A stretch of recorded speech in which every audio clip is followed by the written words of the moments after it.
it going? Welcome to Changing Lives, hosted by yours truly, Deonte Burton. Happy Thursday to everyone. Glad to see you guys tuned in this week. We got an awesome show planned for you tonight. We'll be discussing why doesn't the black dollar go further in the community? Uh-oh. You know, that's a age-old question. A lot of people got a lot of different opinions about it, so I wanted to kind of go in depth about it today, so I'm super excited about the show. You know, first, before we start off, I want to say what's up to my super producer, DJ Lab. What's going on, brother? How you? Hey, man, I'm doing. Hey, man, pretty good week. Good week. What's going on, Wayne? Also give a big shout-out to my assistant, Jonas. Jonas is the one working the boards and moderating the Facebook chat line or live stream and everything. So big shout out to her. But everything been going pretty good, man. You know, as always before we start the show, I do my little rehash of the previous week. And I did not say it. I'm so sorry and I apologize. I did not wish everybody happy Father's Day last week going into the weekend. Oh. So happy late Father's Day to all y'all super dads out there and everything. I had a pretty cool Father's Day. How was your Father? I'm sorry, Lab. I ain't tell you. That's okay. That's good. It was cool. I didn't do nothing, which is what I wanted to do. Nothing. Just chilled out. So it was good. Nah, that's cool, man. My mom surprised me and had a brunch. She came to my house Sunday, her and my sister. And had the whole spread, man. Bacon, eggs, sausage, fried fish, what else, man? Fried chicken, you name it. It was a whole spread. So you was like, this ain't gonna do good for my damn diet and workout. Shit. Man, a Russian sickle. My pop came over, did a live stream and everything. You know him, he missed it every time. Right. So, you know, but that was cool, man. It was cool, man. My kids, you know, gave me the gift.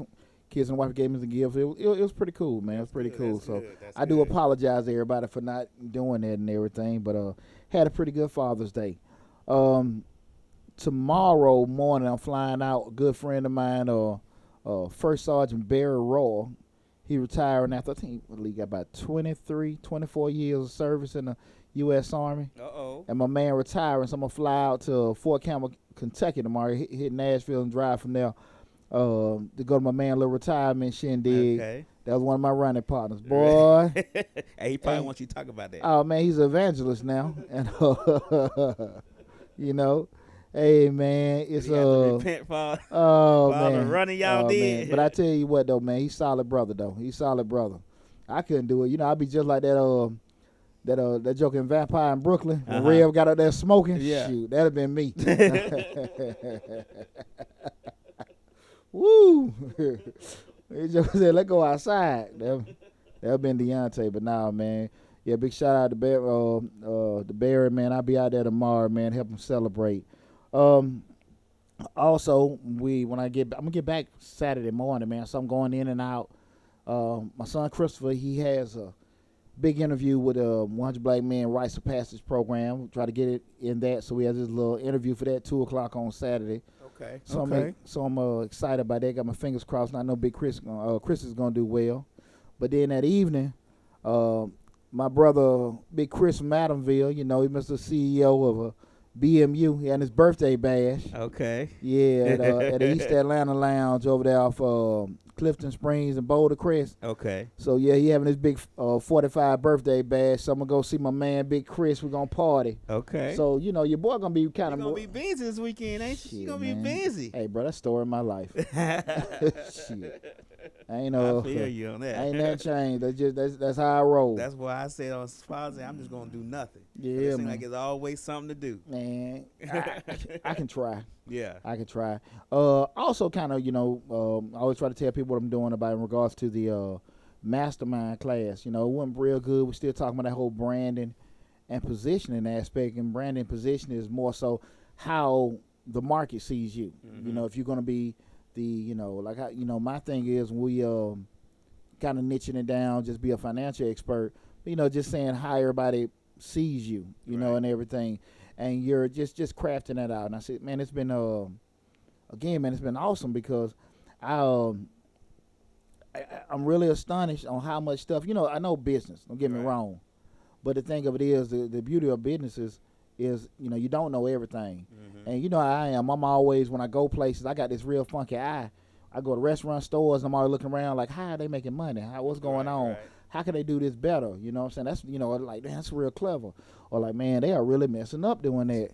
And that's how I always am. Right. And just learning so much about the speaking industry, and not just even with the speaking industry, even with branding, with doing it, just knowing that they're just looking at this whole income paradigm in terms of the courses, the books, consulting, all kind of stuff that we all, and that's one thing I want to, just share with everybody. We're all experts in something. Right. You know what I'm saying? We all know something come relatively easy to us that we can do a lot better than a lot of people. Mm-hmm. And really knowing how to monetize it and harness that information in your head, a lot of us don't know how to do that. And that's really what I'm learning, and everything. And I ain't got no problem hustling, never had a problem working.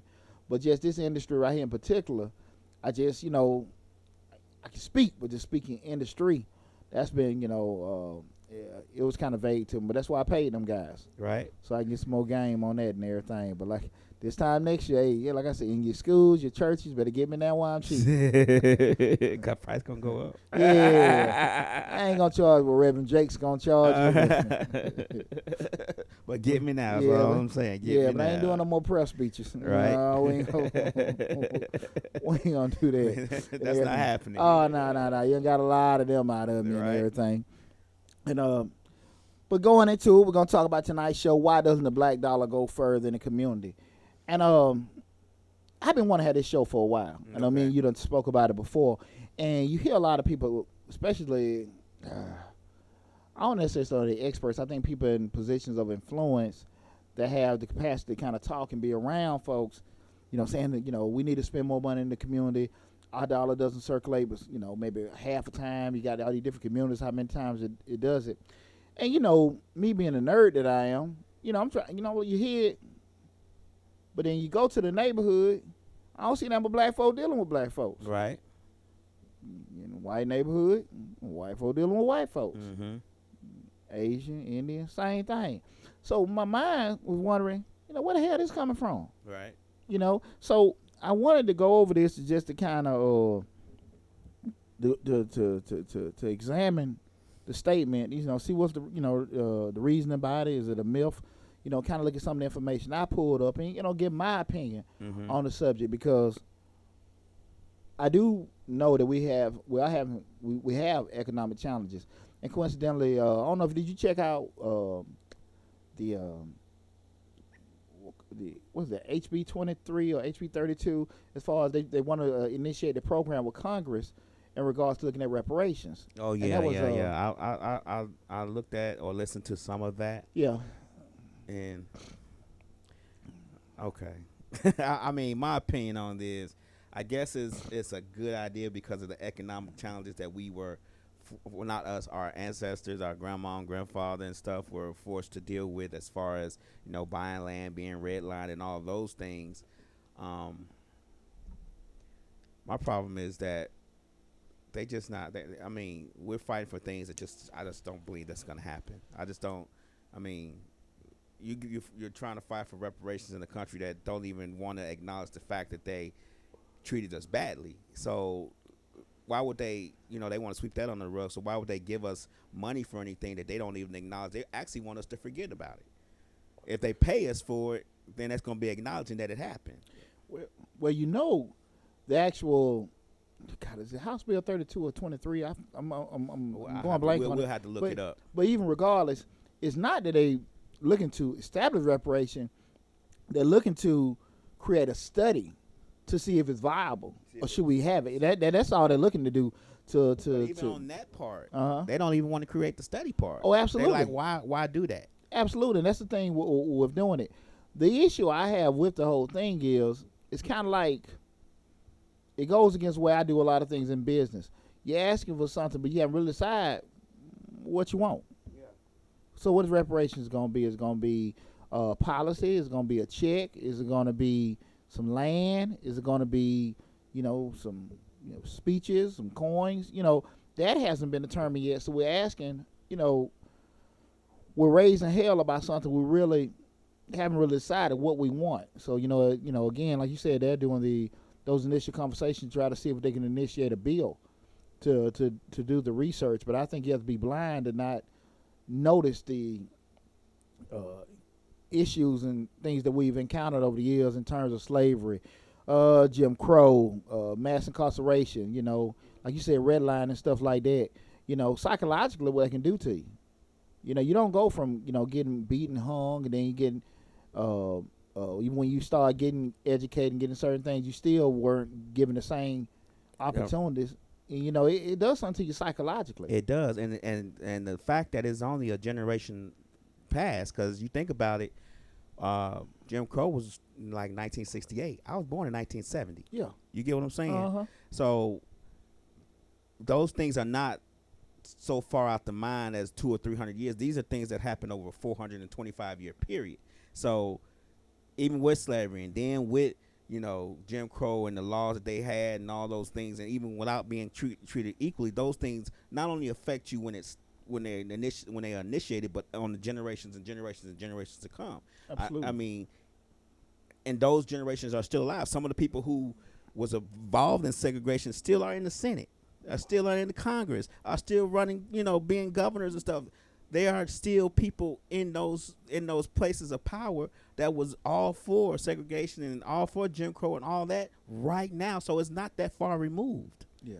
Two things is I think that's kind of harming or kind of keeps a lot of stuff lingering on is that, again, you do have some of those old remnants of people that are still around and their families and stuff that have been brought through that, and they haven't let go some of them old policy and ways. And also some of us that have been had some success in life, and we're like, okay, I got mine, you should get yours, and just not having any damn common sense to say, okay, or have any common sense rather to say that, look, I got mine in spite of all this kind of stuff, but there's some people that don't get opportunities. You might have got lucky. That's your situation.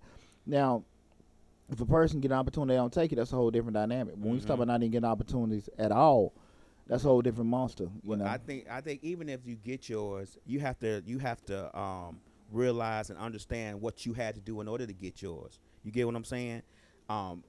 Even though a lot of black folks are successful and are doing successful things, are successful businessmen and women and things of that nature, the scratching and scrounging in order to get to the successful part of their life is different than, I'm just gonna say, a white person. White person don't necessarily have those challenges. Just to be honest, they don't have those challenges. It's not maybe they have some challenges, but they don't have as many. You get what I'm saying? Well, I equate it to, absolutely, brother. I equate it to, we both running a race, but you got a head start.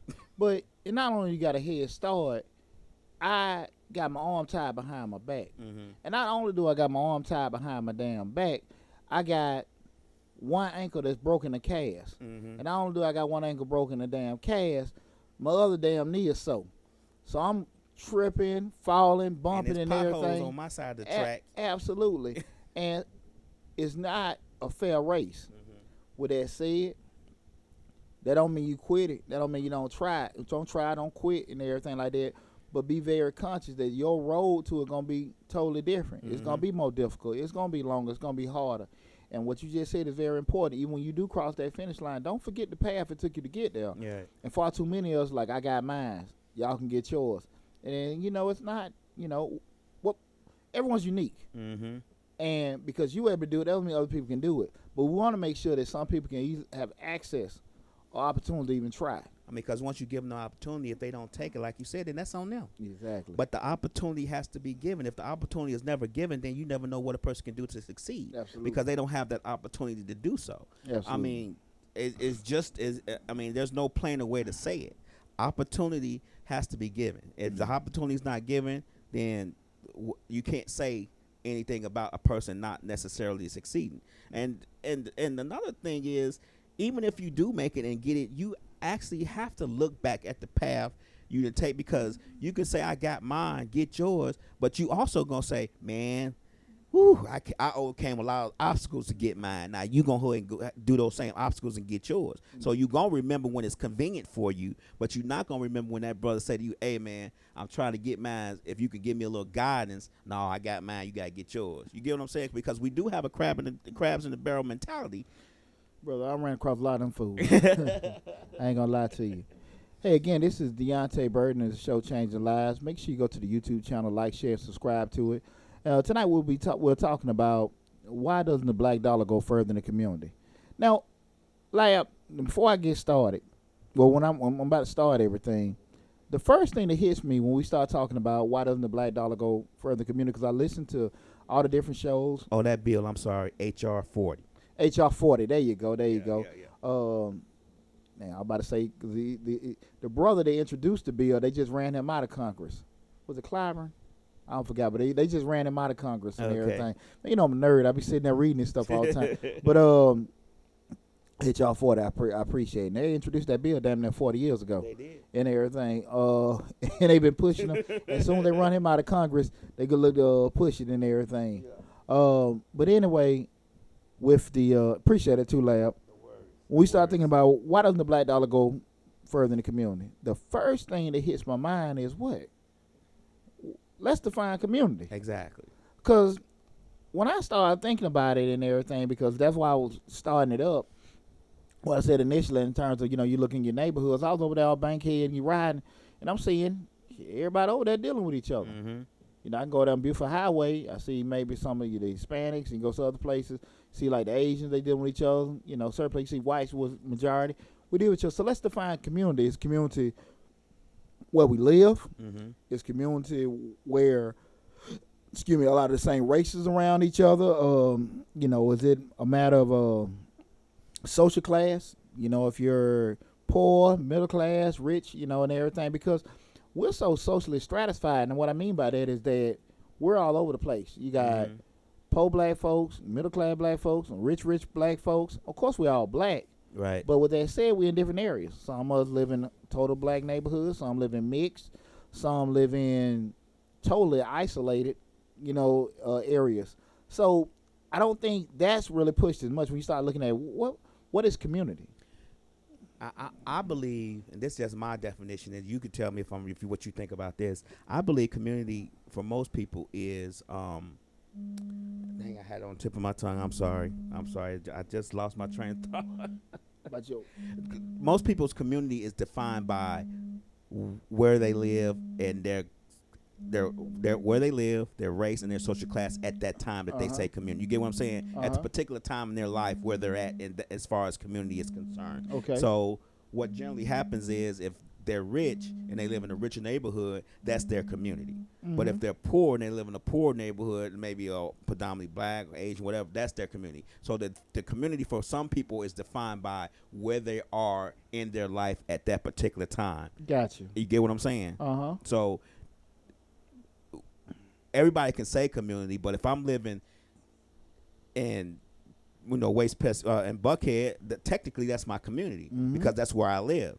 So I'm gonna say community is where you live, where you lay your head at that particular time in your life. So, like you say, you grew up on Bankhead. I grew up on the west side of Chicago. That was my community where I grew up. You get what I'm saying? Yeah. Because just think, let's just put it in like a perspective. When we start talking about how the black dollar is going in the black community, as just say when we start talking about the Asian, the Hispanic, let's stop. We say Asian, we got Chinese, Japanese, Korean, some of the damn Indians. That's four damn races. We go Hispanic, we go Mexican, Puerto Rican, people from Central America. And when you start talking about blacks, you just talking about African Americans. We ain't talking about folks that come from Africa. So how in the hell can you even look at that? Because you're talking about all those different races that speak probably similar languages that you grouping them together, but they're totally different themselves. Exactly.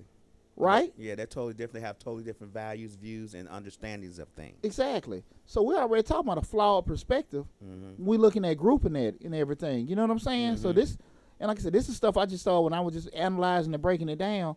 You got all these different races. Like, okay, so the Chinese deal with the Koreans, the Japanese. Oh no. Same thing. You ain't seeing too many Puerto Ricans dealing with Mexicans. Or you know what I'm saying? It's just that ain't how it is. Right. But we just get lumped. Well, sitting up there by ourselves and everything. So that was the first thing that hit me. We started looking at community. Like, what are you guys looking at and everything? Because I'm sitting on there. You look at certain pockets in terms of like right at Buford Highway. We have some of the a lot of some Mexican places, even some of the strip malls. You got the total Asian and stuff like that. But hey, you go down to West End, you look at the Juneteenth celebration. You see all these Pan African and all these different places that are pro black and stuff like that. Those are like thriving places. You might see a mall, strip mall or something like that. That's straight, predominantly black community. Everybody vibing doing stuff. You can go into like suburbs. It's mixed area, and everybody's doing business with each other. Right. So I think we need to get a kind of better, clearer picture on what community is and everything. And then some people will say that their community is where they grew up. So if you make it out of your neighborhood where you grew up and you don't do anything to help that neighborhood per se, then you're not helping the community. I guess that's what they would say. Yeah, but ain't that uncommon for your community change? Every community changes and evolves. Every community change. It should. The community you grew up in was predominantly black and maybe now predominantly white. Same thing with whites. Where I grew up over there in Bankhead, in those early 60s, 70s, West Fulton was an all-white high school. Right. We started moving in. That's when they moved out and started maybe going further south or west or whatever. So areas change. All the time. But I just think that, we kind of started off from a flawed perspective in terms of our definition of what community is and everything. Even when I started looking at why did the dollar go further, I looked at just looking on the west side, what are the person options? So you start looking at typically what are the businesses over there. Right. That we're owning. The barbershops, beauty salons, maybe a couple of retail shops. You might see some brothers doing some carpentry work, landscaping and stuff like that. Yeah, kind of like the same, pretty much the same things and stuff like that. Is anything wrong with it? No. But for the most part, you're looking at those are pretty much lumped in. These are the ones they're doing. It's not a lot of major revenue-based ownership of blacks in those communities. You may have a Mr. Such and Such, he owns a certain store, might own it 30, 40 years. But again, it's still kind of like those same businesses being, those ones just mentioned, about, and everything. And I'm not knocking anything, but I don't want to necessarily say they have a lot of innovation, or even a lot of help to the community in terms of providing jobs and things like that. You might got a couple guys might help wash cars. You might got one or two people that wash, work at the store. Maybe get a guy to help Mr. Charlie cut some grass or something like that. But it's just sustaining incomes in the community. We don't have a lot of those. Right. Okay, and we're going to get to those in terms of possible reasons why. But when I start looking at it on the surface, okay, because again, we were talking about why is the dollar going further. I'm sitting here looking at the business that are there, people in the community, they dealing with the businesses. We don't have sustainable businesses in the community. We don't have businesses that are necessities in order for us to maintain our lives. Clothes, shelter, and food. Those are three of the things that we always gonna need. We always gonna have to have. But yet still just about in our communities, in black communities, let's say, they're not necessarily prevalent to the point to where they can sustain and grow the community at that point, especially not grocery stores. Yeah. I mean, I know Wayfield is a black-owned grocery store, but in general, there's no sustainable, grocery stores other than maybe a Wayfield in those communities. And then when you do see a Publix or something like that coming out, that's because it's being, and I hate, a lot of people don't like this word, but I like it. That's because it's being gentrified. And when you see those stores coming, they have done their due diligence and done a synopsis that the income in that area is going up, which means most of us are moving out. You get what I'm saying? So a lot of times we don't have the sustainable things within our neighborhood in order to sustain the business, in order to sustain the neighborhood and help it grow and prosper a little bit better. Those are the things that needs to be focused on: clothes, food, and shelter. Yeah. It goes to, the next point is our focus in the right place. And when I say what I mean by is our focus in the place, and again, we're talking about why doesn't the black dollar go further in the community? And when I ask, is our focus in the right place, I'm basing this on wondering, because you have a lot of people saying there are not a lot of we don't have ownership of businesses and everything like that. And we started left and right. Right. You see guys open up restaurants, this, left, and that, and everything. I think it's more issue. Are we opening what you just said? Keyword: sustainable businesses. Are they actually viable? Businesses in the community. And that's where it comes about, because we start looking at from an economic standpoint, is you got a business in this community. How's this business affecting the community? Is this business putting money back in the community? How does a business typically put money back in the community initially? By what? Offering jobs. Offering jobs. You people spending money there. They hiring people from the community. You know, people making money, taking care of their families and stuff like that. They reinvest and doing more stuff in the community, and that's how that cycle goes. Exactly. From a small economic perspective, and again, we don't really have those kind of things there. So let's stop for a second. Let's look at the main revenue generators in the black community. Okay, so we're looking at what you just said first: the grocery store, gas station, maybe your bigger merchant retail. You know, just say like your what's that? I'm just thinking about what's the little Rainbow City or whatever. A Rainbow City Trends. Trends. Yeah, City Trends and all those and stuff like that. Your liquor stores and check cashing. Okay.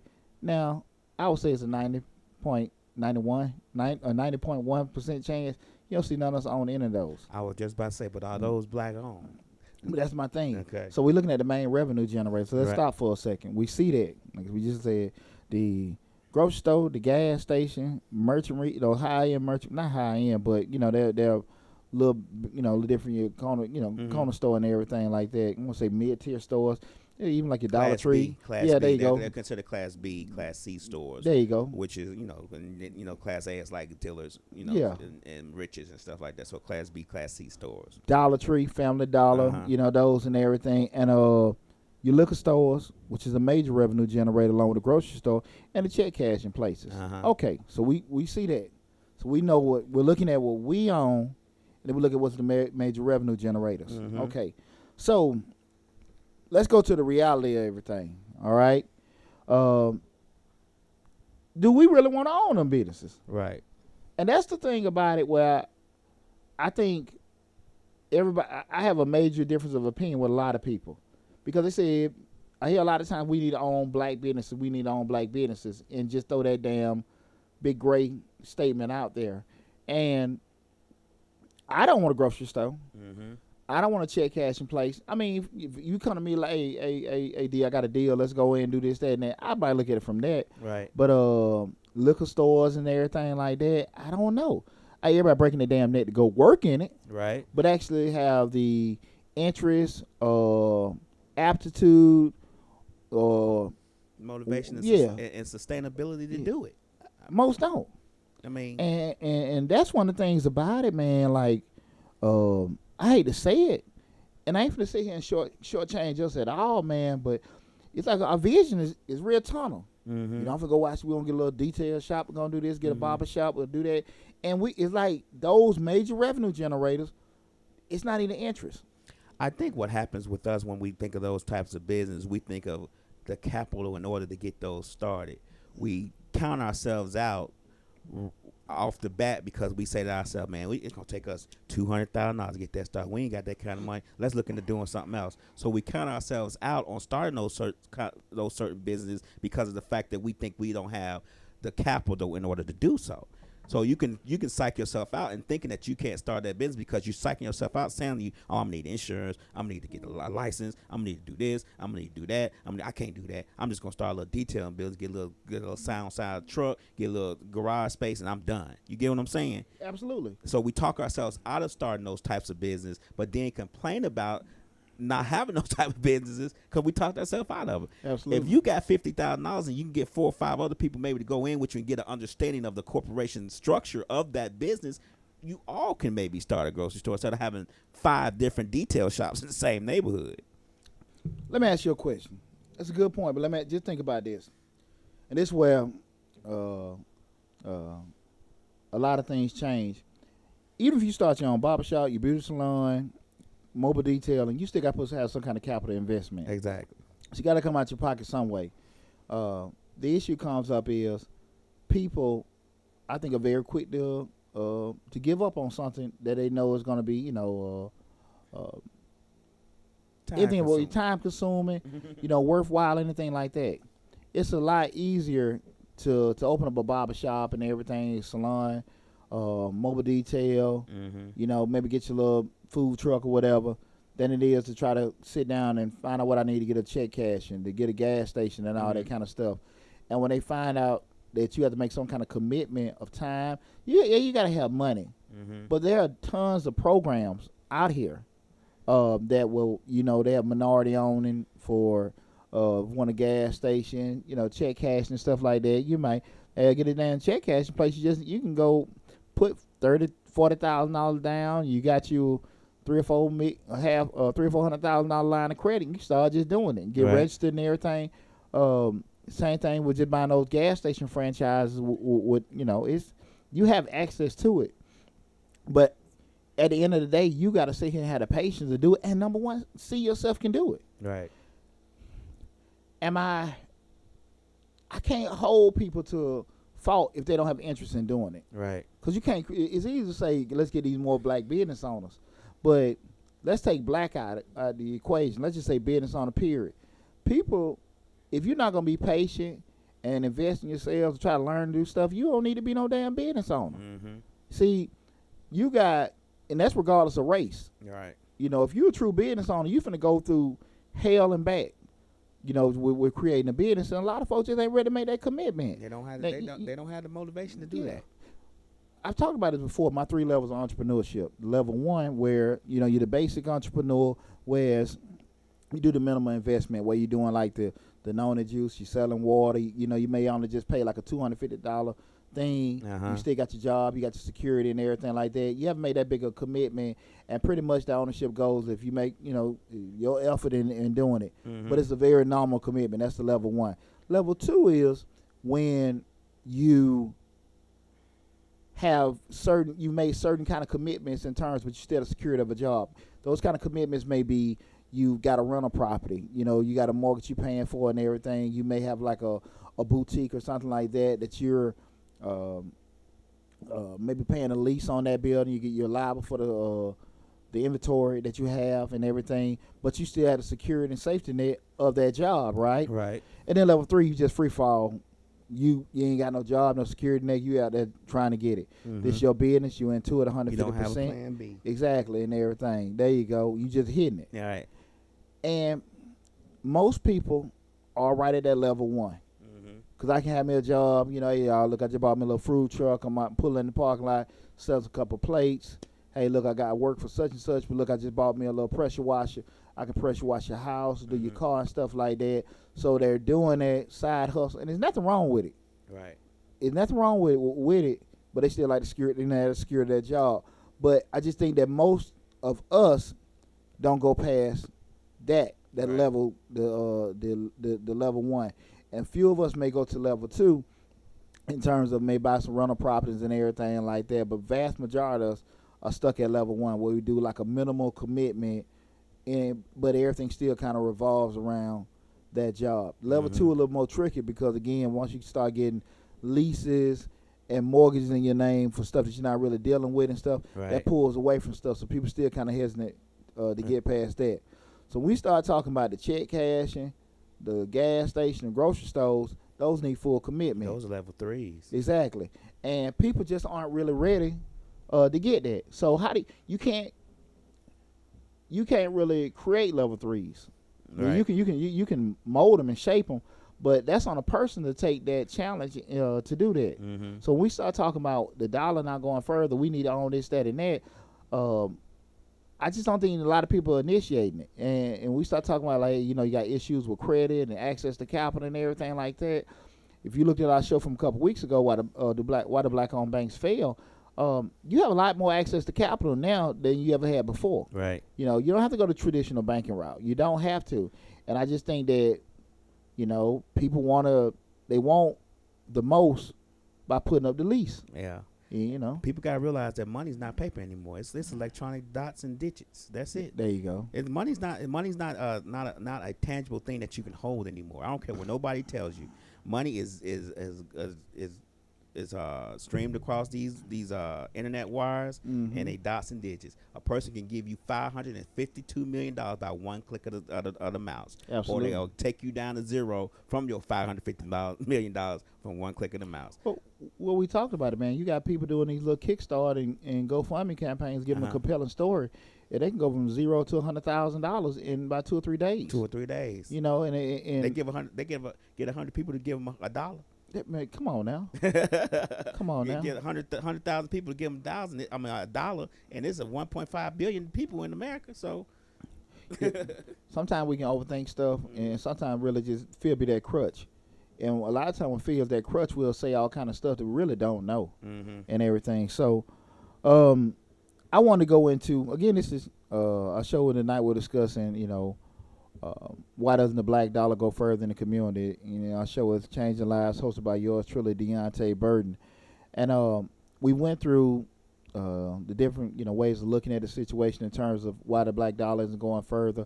And initially I started it off because I'm still stuck on, I couldn't find a study. I seen plenty of articles that they were saying that they found, they were looking at how the dollar cycles through the community, how long it takes.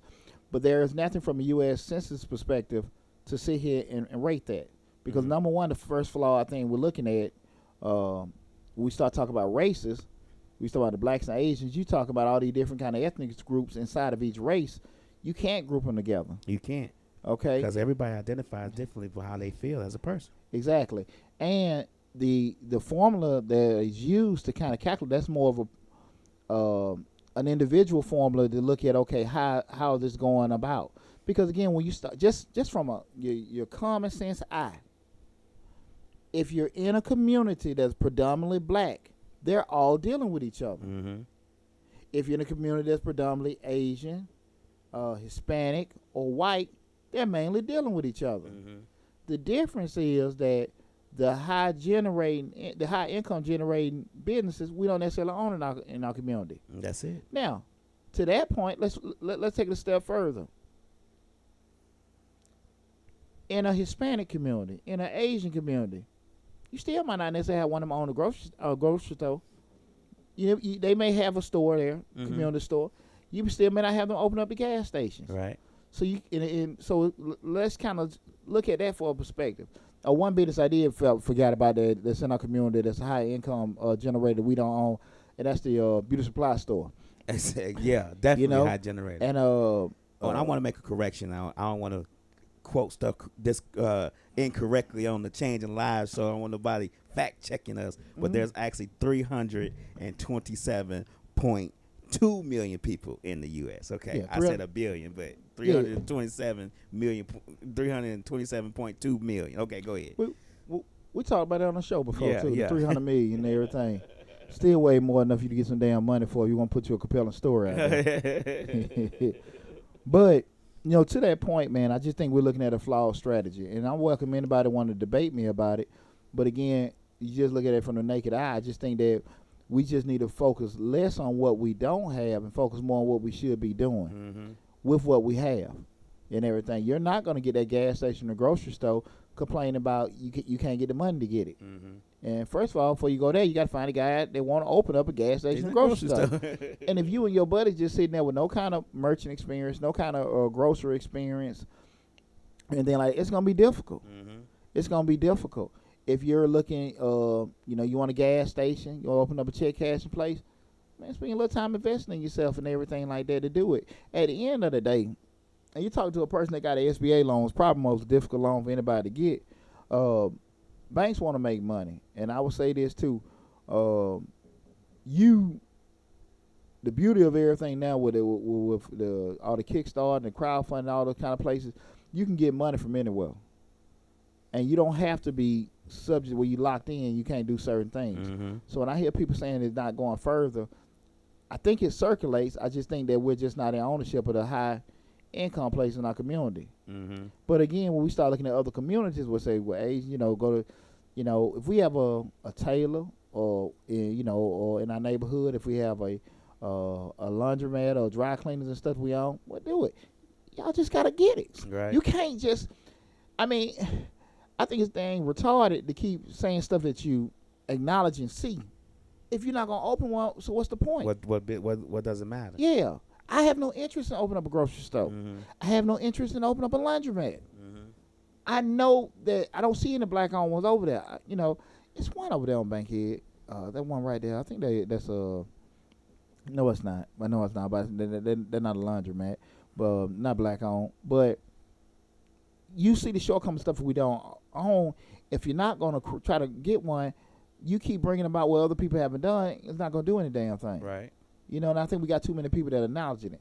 So to lead into it, I'm going to give my solutions and what I think we need to be working on to kind of help circumvent or to produce more black business owners in the community. Because again, the discussion was talking about why doesn't the dollar go further, and I think the dollar goes about as far as it's going to go under circumstances. Right. And I think that's the deal with most communities, you know, and everything. In order for the dollar to go further in the community, you have to reinvest that dollar within the community in a proper way.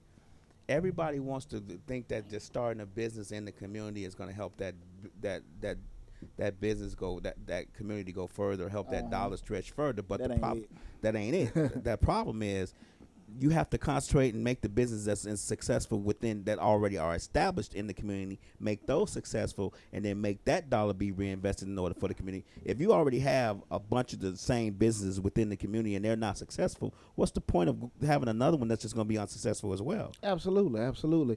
You know, it doesn't take rocket science to kind of look at everything. Mm-hmm. And you know, to your point, if you can have everybody lined up, you know, you can go down to Saturday down Bankhead, you're going to see probably about 4 or 5 guys at different blocks washing cars and everything. To, you know, probably about the same amount of people that got them like a mobile grill doing barbecue. Right. I mean, sad to say, it's like an innovation ain't going no further than that. Mm-hmm. I ain't knocking nobody and anything like that, but it just seems like that's just where it's going to go. Right. You know, easiest thing. But we're still not trying to get those high-income ones. And I don't see a lot of these brothers that openly are talking about it, trying to create it either. Right. And everything. You know, I'm just trying to just have a conversation in terms of, I don't think that's the case. Right. If I can be straight up with you, tell you, I don't have interest in trying to do that either. Right. But to go into my solution about what I think we should do, the first thing I think that, you know, for us to make, you know, to push more from an economic development standpoint in the black community, if you want the dollars to go further, us have a bigger fingerprint in the community, number one, we got to try to push entrepreneurship and business ownership at an early age. Real early. You know, I think that a lot of stuff got to be kind of told at home. Now, I understand if it's not known at home, they can't tell you anyway, but just from a matter of just knowing accountability. And just having the value of like, hey, take ownership of yourself. Right. And not put yourself in a situation where, you know, I was talking about, you know, people ain't really breaking their neck to own some of the businesses, but they breaking their damn neck to try to get a job. Right. Working at some of the places in the neighborhood. Right. And everything. It's like not even trying to conceive the thought that they can own them places. Mm-hmm. Okay? Even from, let's say, starting at the middle school level, maybe have some kind of entrepreneurial class where they, you know, talk about basic business concepts. Yeah. You know, and that's why I said from an early age, starting something like that off to kind of get kids, you know, going in that direction. Number two, I think people should invest in themselves. Far too many times people don't invest in themselves. I see sometimes people go to those real estate seminars like Robert Kiyosaki, what's the big guy with a deep voice? I'm going dang blank. The motivational speaker, him, Kiyosaki. What's his name? Roberts? Tony Robbins. Tony Roberts. That's it right here. Tony Robbins. Tony Roberts. Yeah, Tony Robbins. Yeah, Tony Robbins. They come in town. You know you can be a millionaire. You see it all the time popping up on YouTube and Facebook. Hey, come to my seminar. It's on YouTube all the time. Yeah, people break their neck there because really they're not really looking to become, you know, a business person. They just tired of being damn broke. Mm-hmm. So it's not really a passion for doing it. It's just anything you tell them that they can just, you know, doing it. You just wave them the damn carrot. Look, do this. I mean, you tell them, I became a millionaire in a year and I didn't do nothing but sit on the couch. They gonna come to that seminar. Especially talking black folks, a white person sit there and say and all that kind of stuff. Wow. And if you mix a black guy and a white guy in that commercial, it's gotta be right. So they'll tear the damn walls down, you know, just to go there and everything. Right. So I think people should really invest in themselves, you know, from an education standpoint. I ain't saying y'all go to college, but if it takes you, you know, just go to Metro for a little bit or go to some apprenticeship or just read with people online, we said all the time, Googling YouTube University. Just sit here and equip yourself with information, how to start a check cashing businesses, the basic steps to getting a gas station. Mhm. You know, what do you need for that? You know, going to those basic banking seminars that a lot of these banks offer for free. Find out what your credit score is. What are the different factors in rebuilding your credit? If it's going to take you a year and a half to get your credit back straight, what's wrong with that? Because if you don't do it, you're still in the same damn position regardless in a year and a half anyway. So Right. why not going to start working on it, okay? So I just think that, you know, those seminars and conferences that are available, hey, spend a little time, spend a little money, and try to get into it. And I think, you know, that's one thing that a lot of folks don't want to do, just invest in themselves. We're doing that. The third thing is, and I think this is probably the most important point is the change perspective. And what I mean by change perspective is, what's really your target market? And what I mean by that, if you're a business person, you know, a lot of times you're a true business person, the main color you're looking for is green. Yeah. Now so you sit here and say to yourself, like, look, I'm setting this community, I'm servicing the people in this community. But if the people in the community don't want my product, what am I doing? If you're a antique furniture repair person, and if you know just from a demographic standpoint that most of the people in your community can't pay for your services because you might charge a premium price, Right. you might not need to service them. You might need you might be located there. You might got people that travel abroad or send stuff to you, you know, but they may not be able to sustain that. You know, you have some businesses that just for depending on where they're located at, they can't do that. You may need to redo your target market. May need to reevaluate who you're trying to push your products to because it didn't. We talked the other week about, you know, if you starting a business up and you want to sell painted turtle shells, if the people around you and know you closely, they don't like painted turtle shells, you might just they ain't gonna buy it. And you might need to change who you're trying to sell it to. Because typically when you do something in business, there is somebody that wants your shit. Yeah. Okay? Now, the challenge comes upon you is just find out who wants it. Okay? Do I got to do more marketing and find them people, you know, like I said, they may be sitting abroad, they may be in my face. Right. But you don't sit there and dwell on who ain't buying you. You got to focus more on who is going to buy my stuff. Exactly. So I think we need to do a very big change in perspective. We start talking about black-owned businesses and the dollar going further in the community. Okay, are you making a business that's viable for this community? You know, for this area, for this particular demographic. If that's not shaking, it's not it. And if I'm talking Chinese to you right now, that goes back to my second point, what I just told you. You need to educate yourself and find out what is your target market. Yeah. How do I find that niche? How do I find these people that want my product? I'm gonna give you a good example. Talk to me. There's not many Walmarts in the black community, but we go find them. Exactly. You know why? Because we want what they got. Exactly. So if you have a product or you're an entrepreneur starting a business and the product that you have is not something that somebody wants outside the community, you damn sure know that somebody inside the community might not want it as well. We go find them Walmarts even though they're not in our community because why? We want what they got. And that's the bottom line. People will find you no matter where you're at.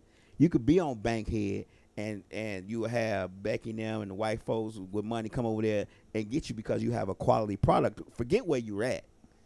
You have a quality product and they want what you got. Yeah. And in that way, they bringing their dollars to your community. So people don't realize this what happens. It don't matter that you're in the black community and you trying to sell to black folks. You're going to sell to them. If you get other folks to come to you in your community to buy things from you in your community, they may stop at the gas station next door that your brother owns and get gas because they got to get out of your community to get back home. Exactly. The wealth is generated by bringing people out of the community from without the community into the community and get them to maybe stop by your shop and get something. Then notice next door that hey, it's a cigar shop next door. Yeah. And go next door and buy some cigars. Then see the next shop. Oh man, they got such and such. Let me go over there and see what they got before we leave out of this community. Absolutely. It's a domino effect. Yeah, but even to add to that point, you still got to have some kind of sustainable, viable business. Exactly. Because see, what I'm telling you, Lab, it's still going to come back to, no matter what we're talking about tonight, is people are going to say, well, we can't get access to it. It's going to be, the access to capital adage always comes back. We can't get the money. We can't do this. We can't do that.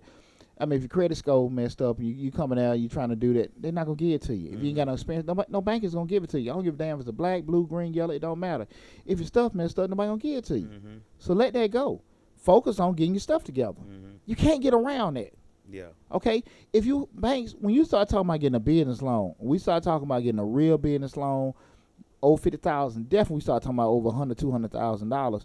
Your credit gotta be straight. But in addition to your credit, you gotta have what? Capital, collateral, experience. It got to be the industry risk that comes into it, and also what kind of model are you looking to have? They look at those kind of factors, like 5 factors that they look into.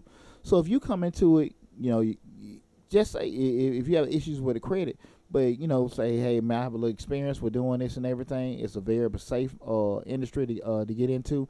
I have a great team in place and everything. I have more capital or collateral on hand that we can leverage off. Look, I have $1 million home. That's for $200,000, but something don't go wrong, I use it as collateral.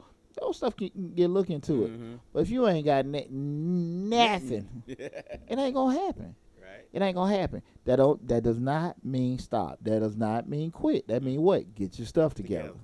And I think far too often people don't want to go past that that part. Again, this is Changing Lives, hosted by yours truly, Deonte Bird. Please make sure you go to the YouTube channel, like, share, and subscribe to the YouTube channel. Tonight's show, we're asking the question, why doesn't the black dollar go further in the community?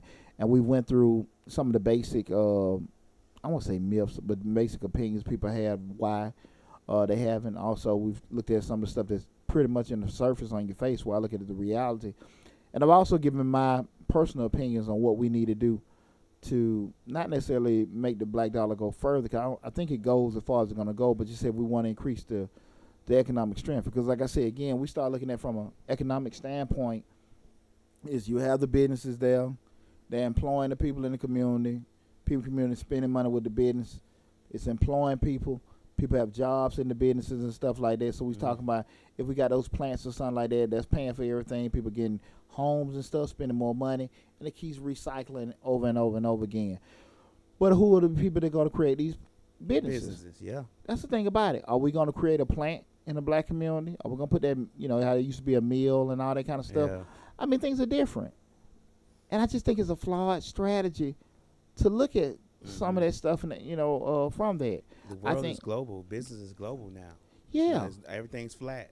Yeah. As you always say. And I don't think that's just affecting the black community either. But when we start looking at what I went over, the main revenue generators in the black community, grocery store, gas station, what you said, Class B retail like your Dollar General, Dollar Tree and stuff like that, City Trends, your liquor stores and your check cashing, why the hell we don't own them? Okay? If you want to sit here and make some money in the community and do that and be able to employ more people, go do it. I ain't got the money. Bank won't give me a loan. Get your shit together.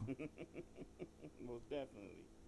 I mean, it's hard to tell me, the bank ain't gonna give me a loan, this, that, and that. Now you're gonna be challenging. It's gonna be challenging, period. Business is challenging. And it really comes down to who all wants it. If it were easy for everybody to get out here and make money, if it were easy for everybody to create a business, everybody have one. Only the strong survive. I've been in business 18 years. I ain't finna tell you how many times I done robbed people to pay Paul, been without money, had to get me some ramen noodles one day, this, that, and that, and everything. But when it's down, it's down. But when it's up, believe you me, it's up. And put your party with it. But I will tell you this, from every setback or every failure I had, I made, most importantly, I learned from it. And when I learned from it, I made sure that I didn't make the same mistake. And I challenge anyone that wants to go into business or do anything to kind of uplift them from in an economic standpoint, that put yourself in a position where you can learn what to do. Don't stop because you're going to have, you might see a roadblock or something or anything that can hinder you from moving forward. Just get you a game plan and just say, listen, I can't do this. I thought I wanted to do it, and I thought I could try to open up in about 3-4 months. Okay. It may take me a year and a half, maybe 2 years. And if it does, do it. Don't quit. Whatever you do, don't quit. And that's what's happening too much. So I hope we gave you guys some good information in regards to why the black dollar doesn't go further. And I will say this. I'll pose this challenge out to anybody. If you have a different perspective on this, please feel free to reach out to me. to give me the feedback on that, because again, I hear people saying this. I haven't really heard any economists. Some I've heard and everything like that, but I think they're giving their opinions, because we look at it. Because like I said, the main reason a lot of people are gonna say is the access to capital lab. Right. That's what I hear the most time. That's the biggest obstacle. Yeah. The biggest roadblock as to why I can't. Yeah, and but I think that's just a roadblock period. Mm-hmm. I think it's more so just motivation and interest. Mm-hmm. I think most people just they're when it comes up to, man, you gotta have a lot of credit. You gotta have a good credit. You gotta have a lot of money. Open that check cashing place up. It stops there. Right. It goes no further. Like, well, what the hell I need? A lot of times people want to start a business, but also looking at reasons as to why they shouldn't. Absolutely. You'll wake up one morning and be thinking about, oh man, this is gonna be great. I'm gonna do this. I'm gonna do that. But at the whole time, you saying to yourself in the back of your mind, man, I need a reason not to do it. And then somebody come up with it. Well, you need some collateral, and that's all you need. Some collateral and good credit. And that's all you need to say. Okay, well, I'm not doing that. Absolutely. You might, it doesn't. Sometimes it don't take much for a person to change their mind if they're looking for their minds to be changed. Yeah. But if you stop for a second, Lab, people say that's not a black person thing. That's a person thing. That's that's white, blue, green, black, and yellow. And people just look at it like, because I'm around black folks, you don't have a lot of white business owners. Mm-hmm. You know what I'm saying? It's just that we look at it. What 14, 15% of the population? 13. Okay, so when you start looking at with 13% of the population, look what we're in proportion to everybody else. We're gonna see more though, because it's more of them. Mm-hmm. That's just being common sense. They made it that way. Yeah. But you dig what I'm saying? Is when you look at it on the surface, it's more examples to see of them, and it's not that we can't. I'm just saying all them ain't own no businesses either. Mm-hmm. They working places, going to check and all that. I know gotta do the taxes. They in the same situations. Mm-hmm. It's just sometimes because we're around ourselves more, we think like we see them, just like and people do have that vision. White is right. They're good. They're fine and stuff like that because of the perception. But if you're sitting there, you're doing well and everything like that. They have the same struggles you do. 12.1%. 12.1%. Okay, that's what we are, the population. 12.1%. 12.1%. Just thinking about that. 12.1%. You're looking at others, and where you at in relation to them from proportional or population proportion standpoint, we're not going to have what they have. You know what I'm saying? 37,144,000. That's how many black folks is in the USA. And the population of the United States is 327.2 million. Yeah. Yeah, shit. That's just a couple damn million people, man. Hey, man, and the other thing I think is the other myth is in terms of that black spending power. It's kind of hard for me to even go deep into the black spending power in terms of you saying the vast majority of people are blacks, maybe at the poverty line and stuff like that. So where the hell all this damn money coming from? So I'm hearing some of this stuff and everything. Some of this just don't add up. Is that because one is right, one is wrong? I don't know.